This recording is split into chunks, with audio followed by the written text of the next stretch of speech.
When we are creating a table, we need to define the column names as well as the data types of those columns. And then we can also set so-called constraints. And that's why in this lecture, we want to talk about what is a constraint and how can we use them. So a constraint is defined when we create our tables, and we use them to define rules for the data in our table. So how the data is allowed to look like, what values we can insert. And this will just prevent the insert of invalid data. And we can define those constraints either on a column or on a table level. So what kind of constraints we have available? As column constraints, we have the so-called not null constraint. This just ensures that there cannot be null values inserted in the specified column with that constraint. So if that would be inserted a null, then this would just cause an error and it would not be possible. It would not be allowed. Then we have the unique constraint. This just ensures that all of the values in a column are different. We cannot have any duplicates in that column with a unique constraint. We can also set default values. This can just say, for example, a value of 0. And then if we don't specify any value that is inserted for a specific column, per default, the value will just be one that we have specified.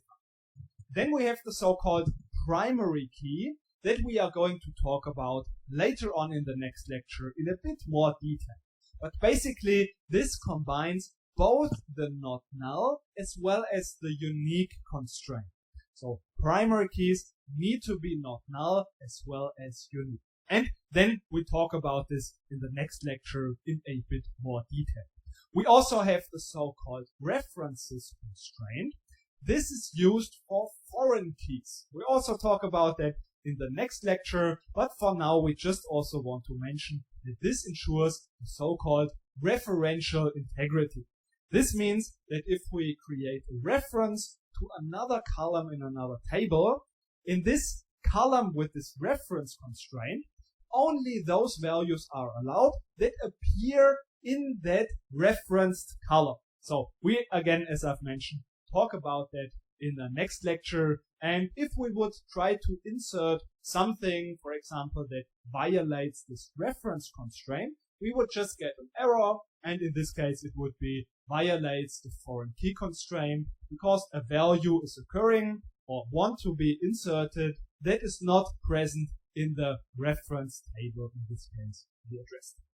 And then lastly, we also have the so-called check constraint, where we can just specify a condition that needs to be fulfilled so that value can be inserted. For example, only values that are between 10 and 100 can be inserted. We'll talk about this in another lecture in a bit more detail as well. But we can also define those constraints on a table level. So for example, if we want to define a primary key on multiple columns, we can also set it as a table constraint and just insert all of the columns that should be part of the primary key. And the same we can also do for the unique constraint. So we can just enter all of the columns that should have this unique constraint. So that's just a way that is sometimes a little bit faster if we have multiple columns that should have this unique constraint. And the same thing we can also do with the check constraint. So that is just a very brief theory. And of course, afterwards, when we create our tables, we will see how this works in practice and we see many examples of it. But now we also want